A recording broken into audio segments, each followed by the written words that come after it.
Hello viewers and welcome to my channel. My name is Josephine and I'm known also in many circles as Mama Gigi. For those of you who have subscribed before, I appreciate very much. For those of you who are new here, Karibuni sana. I'm Kenyan and right now I'm a home mother. I can't call myself a housewife. I'm a home mother. I stay at home. Every once in a while I have work that I'm called out to go and do, either from home online or physically at workshops, or just work that is field related or office related.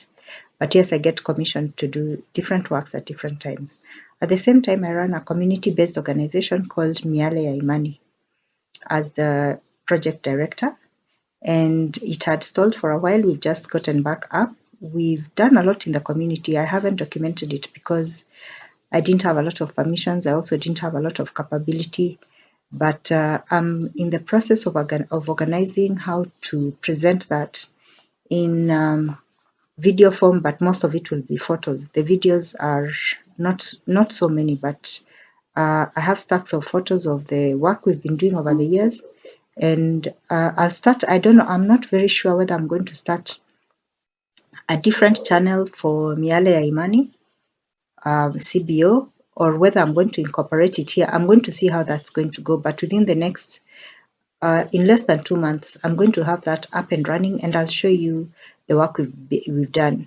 It's a lot of work that was very effective in the community, that is still very effective in the community, and at one point just indaunted me, had me physically and mentally stressed because of the weight of it all. But I give thanks that we're going to resume it, and with better organization, and I know it will be better. So, welcome. Hello viewers, I had to shoot this second session here because my little king is awake, and of course he takes priority, so I couldn't do it in the house. And so the issue that I'd like to address today is how we women contribute to the evil that men do. I beg to be corrected. Your opinions are valid. My opinion is also valid. So take this as educative, and it is without bias. But it is the facts as I know them. Over the years, as I've seen, talking about Africa and in specific talking about Kenya, because of the patriarchal setup of our families, boys are greatly favored from an early age. And with favored, I mean that they are also allowed to let go of a lot of mistakes they do in families where patriarchy is expressed and appreciated and respected and practiced more. Among the things that favor does is that it overlooks mistakes.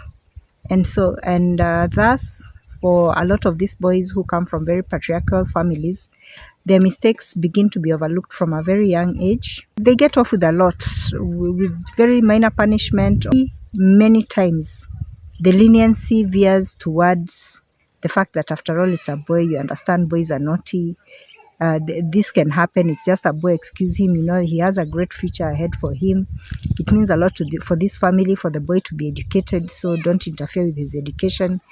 And so a lot of things are let to slide under the table in the guise of protecting the boy child.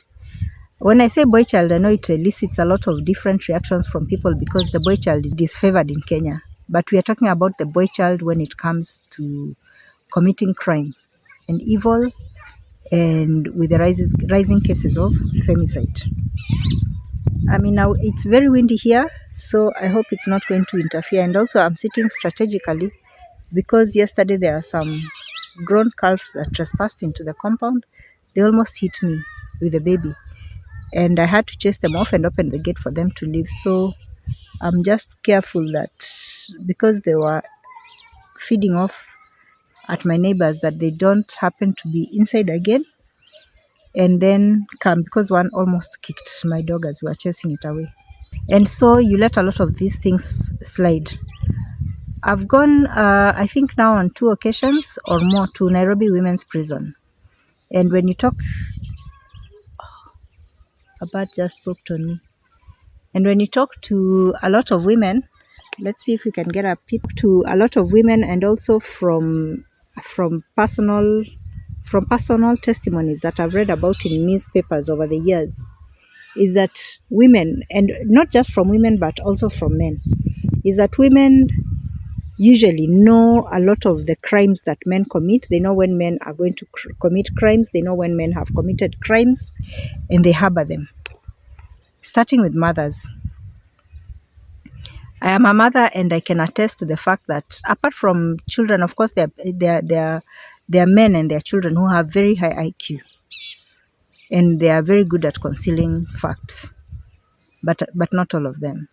And so a lot of times we women are aware of the level of crime and evil that our children can do, because some of them start at a very early age, and we watch it as they grow, we excuse it as they grow, we get them off the troubles as they grow, and by the time they are now doing something that affects society, shakes society, and leaves families distressed, it is too late, but you cannot claim total ignorance.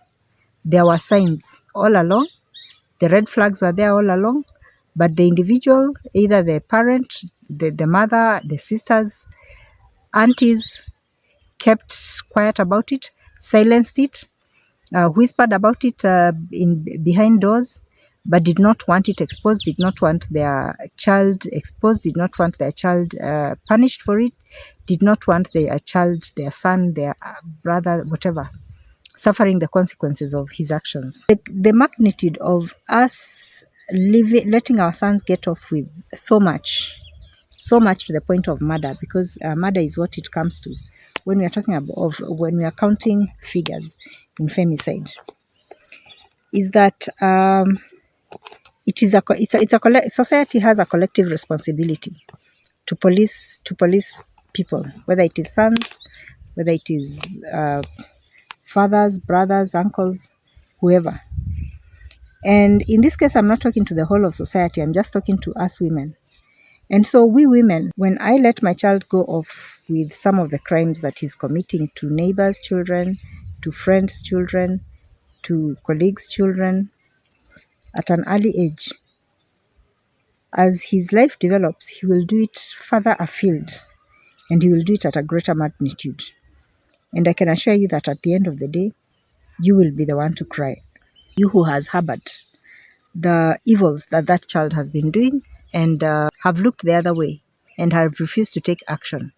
Our families are very good at hiding incidences of rape, incest, even murder, physical abuse, gender abuse. Gender abuse, I'm not talking about men. Again, here I am not on the defense of men at all. I'm talking about the most vulnerable, which are women and children.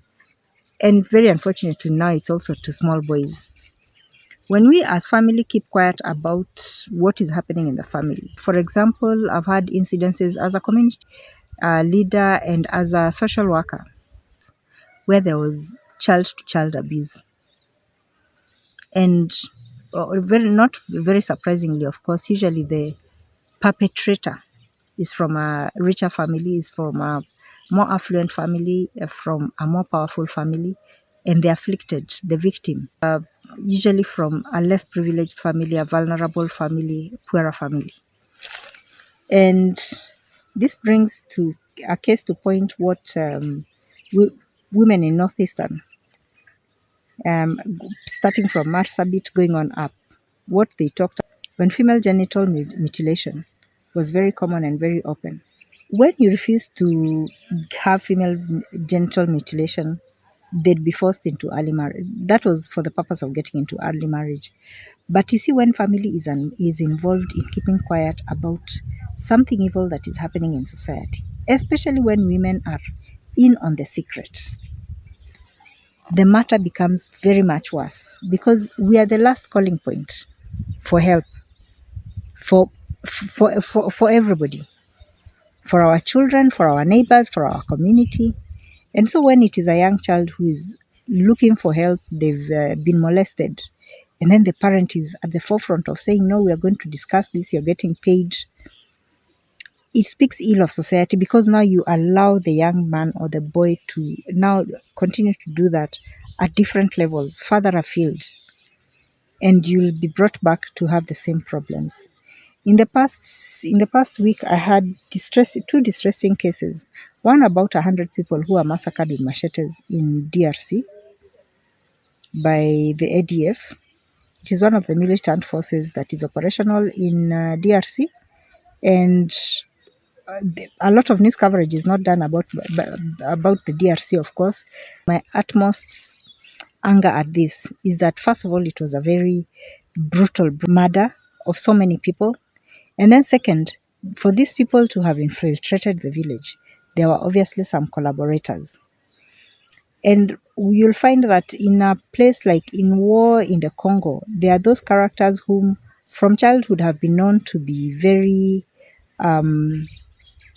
difficult children to handle, characters to handle. These are the ones who usually get into adulthood and are doing so much evil in society.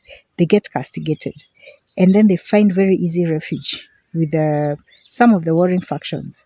And they can give them very, very, very crucial information about the villages and about the villagers, so that such an attack will not just have come from the blue. Either somebody from that village or another village has led these people there. And this is the greed for money, because of course it's the Judas Iscariot story. There must be money that has exchanged hands. We know that some of these people, even those who are in this war, some of them have such a streak of evil in them. And this evil cannot just have come from the military when they grew up in the military. They are only exercising what they have felt and done for very many years. And it is upon us women to be able to curb some of these incidences right from the home. We must be able to call out our brothers, we must be able to call out our fathers, we must be able to call out our uncles, our cousins, our brothers. From the lists of the injustices they do to women to the biggest. And I'll be open because some of these things, of course, they rile family when you talk about it, but it is a fact. The issue of single mothers in Kenya is because of the carelessness with which we handle lack of responsibility in our men, in the boy child. I mean, it is very unfortunate that a lot of families with full knowledge are aware that their sons have children outside and that they impregnated girls, and these girls have gone on to have children, babies, and that these girls are very unable to cater for these children. Some of them are from more vulnerable homes than the homes of the boy. But then the families of the boy choose not to cater for those children. I don't know, with the excuse that after all, the girl is not married, and what the heck? If your son, if you support your son in having a child with somebody and letting go of his responsibility, you are equally to blame, because you as the parent should be at the front line of telling your son you have a responsibility. You did make this girl pregnant. She is in school.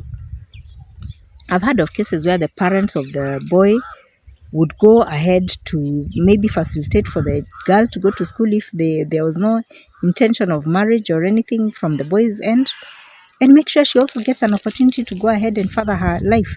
And then they support the child, or take the child if the family of the girl or the girl herself is willing. With older people, it's different. But with children, and we are talking about the most vulnerable, why is it that there are so many single mothers? It is because more and more, we as family members, we as the women, and I keep on saying this is about the women, we are almost facilitating our sons, our brothers, our uncles, even our fathers, to have extramarital, or even side affairs, or even just affairs with women, give birth to children with them, have full knowledge that these children are there, maybe even bring them up to a certain point, and then all of a sudden just let go. Like you don't know those children exist, like you really don't care what they eat. You'll not call them to functions. Those children will not bear your name, some of them. In anger, and I totally understand for some women, they refuse those children to even have the names of their fathers. But what kind of rubbish is this that we are doing? Okay, but what kind of society is this that we are breeding? That children are growing up knowing that this is my father, He did have a relationship with my mother. I was born. He knows I'm alive. Probably he's even living within the vicinity of where we are, or I'm aware of who he is because of photographs, because of information from people and everything. But he never makes any effort to know who I am. And sometimes this is the bitterness that I'm seeing people now expressing online. When that man now grows older and these children have grown into adulthood and are doing well, you want help from them. How are you going to expect any help? And it is not only you who wants help, it is your family that is reaching out to ask for help. Where are you expecting that sympathy to come from? Where was the sympathy when these children were growing up? It is a growing societal misnomer that we are making. And for me, it really, really irritates me. And I find it so annoying because we should blame nobody. We should not even blame the young men. We are giving them the example. We are setting the pace for them. If I was a single mother and I have a son, it is my responsibility to tell that child, do not go the way your father went. Do not ignore your responsibility. Even if you do not marry this girl and you have a child with her, let me know. Let us know as a family. Let us give this child all the basic things that that child requires. If it is the customary shaving of the hair, let us shave the hair of that child. Going to see the person in hospital and getting clothes for the baby, at least to get out of hospital and starting clothes, do that. Provide food without consideration that the other family, if you are able, that is, provide food for that child for as long as is possible. You can get into an agreement. We are going to be buying food and we're going to be buying pampers. Let your family be able to cater for medical expenses and what? And your own feeding. We'll buy food for the milk for the baby and pampers. Take some responsibility. Not all of us have all the ability, but you have ability to do something.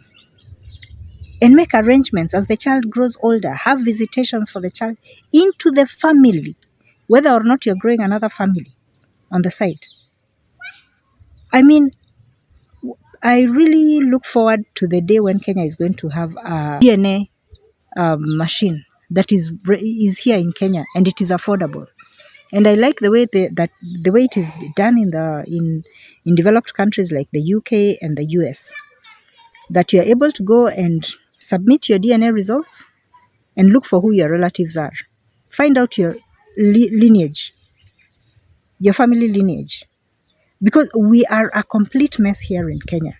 And I'm so afraid for this generation that we have now. And I'm very glad that Gen Zs have gotten up and risen up to talk about and expose and criticize and work towards correcting some of the mistakes of persons. Because I would not be surprised if a lot of people went for DNA and found out that there are couples who are married. There are very many married couples who have very close relation. Of course, we've had, very unfortunately, of incidences in the country. I'm not talking about other countries, in Kenya, where people have found out that they were siblings at the point of getting married or after getting married, and how sad. So we should change, because these small vices that we encourage in society now lead to the bigger ones. That is why now when it comes to our young men being in relationships and they are fighting with their girlfriends, and we are supporting them. They're like, oh, this girl should leave our brother, and oh, she's this, she's a drunkard, and she didn't bring herself into the relationship. And your responsibility is not with that girl. The responsibility is with your person who is the young man in the relationship. How is he treating his girl? What contribution, what advice are you giving him about how he should be treating his girl? Young men now have, okay, young men and women. Now I'll touch on both sexes, on both genders. Young men in particular now have a habit of pick and drop, pick and drop, pick and drop. And I'm sorry to say this, but it is because we parents are not guiding a lot. Let us guide our children. Tell the young man as he nears 17 onwards In fact, even 15 is not too early. You can start telling them at 15. Be honorable to women. Be honorable to girls. If you befriend somebody, stick true to them until you leave them. And as you grow older, try to stick more to one partner. Practice resilience. Overcome challenges together. By the time, don't be too hasty to just pick and drop, because some of them are outright abusers, outright users. When the trend came out recently of "he used me," oh, what a shame. Men are almost 90% of the time responsible for breakups in relationships. And this is for very petty reasons. And it's because they do not have resilience. And I must say, it is a fact that discipline, your self-discipline, relates a lot to your discipline in other things that you do in life. And so when we are allowing some of these young men in our homes to be so indisciplined in their relationships, you'll see it follows through with their work, it follows through with their responsibility to family, the greater family, it follows through with their responsibility to finances, it follows through to their responsibility to society and to nature. So when you are guiding and correcting a young man to have respect and responsibility towards women and children, that's a long-term investment, not only for yourself, but for everybody else. We must not abet to crime, but at the same time, the more we keep quiet about the small incidents that are happening in the homes, perpetrated by the boys and the men in our families, the more lenience we are giving them to go and do it further out afield. We must learn to name and shame. At what level of naming and shaming, that matters. Sometimes you just name and shame within the family. It is enough, but you protect yourself, and then the other people, one, at least a bit is known about what they're doing, because people that hurt others are very conniving, some of them, and they will try very much to keep the information within the family. And so it will be very common for abusers to constantly, which is a slow threat, to constantly tell the persons that they are abusing, why are you telling people about our home secrets? Why do you keep on talking to people about what's happening between us? Can't we sort this? Is it anybody's problem? What are they going to help you with? Are they feeding you? Do they live in this house? What are they to you? Who are they to me? What will they do to me? How do they affect me? Why do I care what they know about me? Those are threats to keep out the truth, because the truth is painful. But when you keep the truth, you might end up dying with the truth. So this is a call out to women. If you know your brother is doing something, if you know your cousin is doing something, your male cousin, if you know your uncle is doing something that is abusive to somebody else, a woman somewhere, a child somewhere, a girl somewhere, talk it, write it down, put it online. If you absolutely have nobody you trust or nobody that can believe in you, you think, write it and post it. Look for somewhere that has a post office. There is Red Cross, there is Sikimia, there are Kituo cha Sheria. There are so many legal entities and other NGOs and entities that are out there to assist people. But let it be known by somebody. Do not die with a bad secret of somebody injuring another person. That person may be doing this with the intention that you'll be the next victim. Why do you want to be a victim? The malicious intent of a lot of family members to one another, men especially, men and grown male youth, some have impunity that is unbelievable because they know that they're protected by the greater family. Oh, so and so can't be touched. We'll go to the police, we need to bribe here. Sometimes it's a whole incidence of rape, but you find that a whole clan is protecting that person because they are from a privileged home, or because they have the finances, or because they are special to their mother and she has let the others know, or to their father, or something, or they just have influence. No, no, no, no, no, no. I applaud all Kenyans who are coming out now to make public reports about people men who have been abusive for years to other people. Look at the teachers, the incidents that says that we're hearing about teachers who have been abusive to not only learners, but also their fellow teachers for years. And these are prominent schools. A big shout out to the people who are making these exposes. In churches, because you're saying, oh, pastor hawezi kufanya hivi, oh, unajua, pastor, when he calls you, you must go to his house. How many times have we heard of religious leaders molesting and abusing young girls and women? Because we are putting them on a pedestal. This is the pedestal of patriarchy that we are putting these boys and young men. How many families do you know about in villages? Because maybe in the city people are more, in the cities people are more, and townships people are more exposed.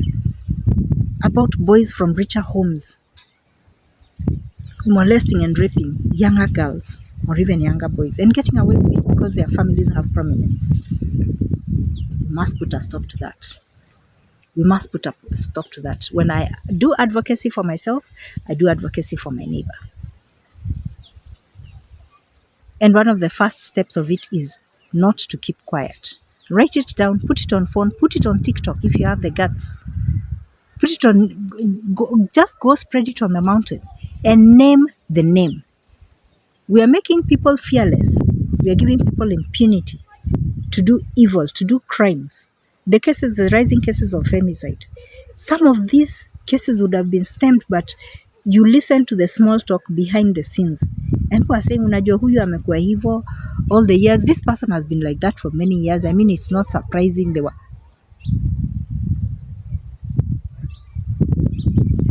They've been abusive. Even some of these cases of femicide cases of love wrangles gone wrong, and the man kills maybe up to families even. These are people whose anger levels have been known for a very long while by the family, by the immediate family, by the next of kin. But they've always been to the defense of the person, not wishing to protect their own blood, the children, the wife, the vulnerable in society. Please, we cannot go on with this. It hurts me so much. It's of course it's at a larger scale all over the world. And I must say that patriarchy was not such a problem in Africa in the beginning. As you research deeper, you'll come to find that a lot of African systems were matriarchal. There was a matriarch that led everything, that looked over the finances of the house, that looked after the decisions of, and this has been expounded very much by Joshua of South Africa, the Pan-Africanists. The women were largely in charge of the homes. They had a matriarchal system, and they had the respect that is deserved. They were not in the background; they were in the foreground, but they let the men shine in the glory. It was a courteous way of working together. There was ambience in the way the shift of control was managed, so that the woman knew what the clan owned, who could marry where and who could not marry where. And she knew when the girl came into the order of the wives to be arranged, and how many cows such a son was supposed to receive, and if a child was born out of wedlock, what they were supposed to do. And if they were the holders not only of the bookkeeping for the property in the home, but they also made decisions about the foods, about how children were to be looked after, into growth, early childhood, into puberty, how everything was to be arranged in every home. And they knew about secrets of the clan, of other clans. And so they'd make very wise decisions even when it came to their sons marrying from other clans. They knew, and they could strategize also to get good genes and to keep away from families where there was history of bad incidences happening, to keep away evil spirits and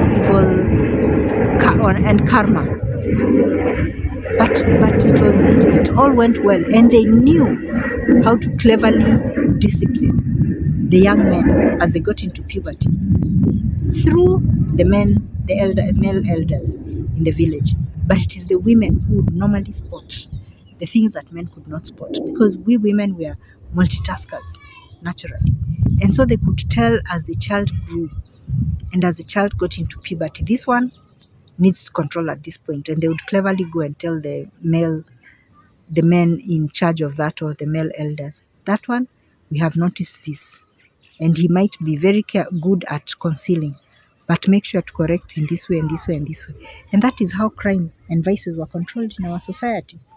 But now, with the advent rise of patriarchy, and especially when colonialism came, and then there was going to war, there were privileges of going to school, and patriarchy burst out to a different level of control, with a lot of favoritism on the boys, because they were income earners, and they were the initial income earners on a large scale, and they needed to travel, and they needed to, and I don't know at what point this turned so horrible that the egos got so boosted that, and a lot of communities, even the women, bought the story that the man is the head of the house and he leads by command. No, no, no, no, no, no, no, no, no.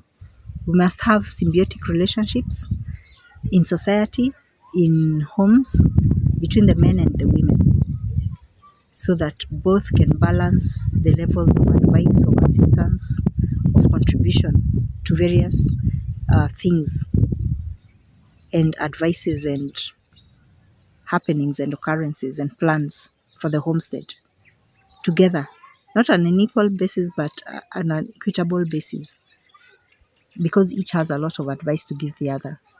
But most of all, let us control our boys, let us control our men, let us call out evil for what it is. You see what has happened in South Africa? Femicide is it's at a sickening level. It is I do not even want to mention or talk about the incidences that happen in South Africa, because they are sickening to the stomach. But here in Kenya, we are fast getting there. Until and unless we control, we name and we shame, it is going to get to that level. And I pray that it does not. So thank you very much for staying on the channel. I traveled very well to Machakos, came back. I'll be adding water to the bottles for this irrigation style that has held up very well.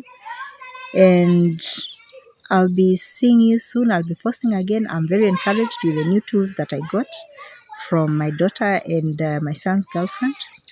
I'm very thankful because I can see the viewership has grown. At my last check, it was at 42. That is something. Not viewership, subscription.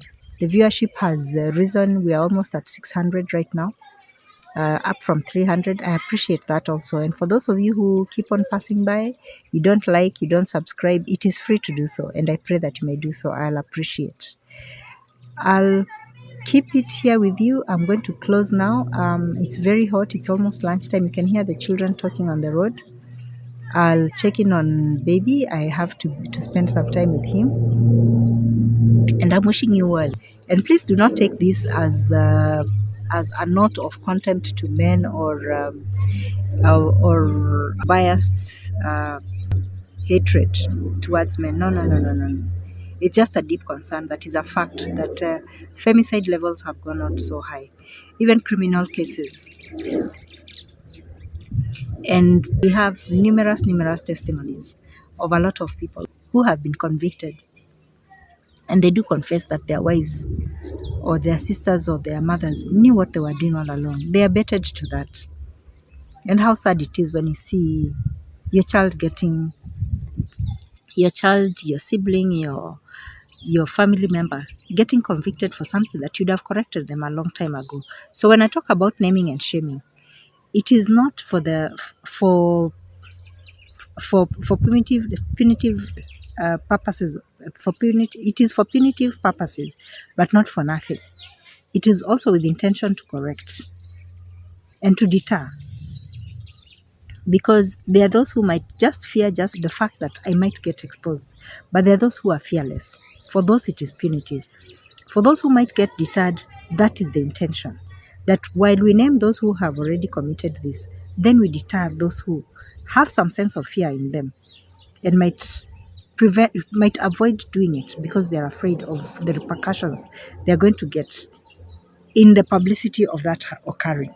Because who wants to even, I mean, some of these people are of very high standing in society. Some of these people are elders in our society. And some of these young boys, the perpetrators of these crimes, they have such great lives waiting for them ahead. But when they perform these acts, when they abuse these girls, when they abuse these women, lives are ruined. And it is for every survivor that hurts, for every survivor that might be injured and has never healed and might never heal. It is for that survivor that I'm making this call. Please do not be quiet. Our silence is abetting to crime, is abetting to femicide, is abetting to gender-based violence, is abetting to hatred, is abetting to abusive patriarchy. And we must control it. Do not keep quiet because it is your relative that is perpetrating abuse on somebody else. Please make it known because it is your kin, because it is your boss, because it is your neighbor. Your love for them should not surpass that of the survivor. The survivor is the vulnerable person, is the victimized person here, is the abused person, is the person that needs the care. So I leave you with God's grace, and I pray also for our young men and our society and the male. And I urge a lot of the men who are retired, a lot of the men who are out there saying they have no work, a lot of the men who are out there who are doing so well in their fields of, in their profession or whatever kind of field of work they are doing. Be advisors, be mentors to the young men. Take time to talk to them, even in family gatherings, in church gatherings. We do not have enough about mentorship. Do not let mentorship be about business all the time. No. Sometimes let it be about basic etiquettes, how to behave with children, how to behave with women, how to behave as you get into adulthood. Huh? How not to be a bad person, how to be God-fearing. Talk to these men and tell them the repercussions of having some of these reputations at an early age. Sometimes the repercussions are not only felt by the family, but the entire clan. And now with the internet that does not forget, some of the sins and the crimes that these young men are doing might follow them into their 70s. And maybe they are perpetuating them in their 20s as teenagers. Please, men, go out there. Talk to the young men. Be mentors. Guide them. Guide them in the way that it should be. And guide them, giving them hard facts, because you've been there, you've done that. I wish you well. May God guide and bless you.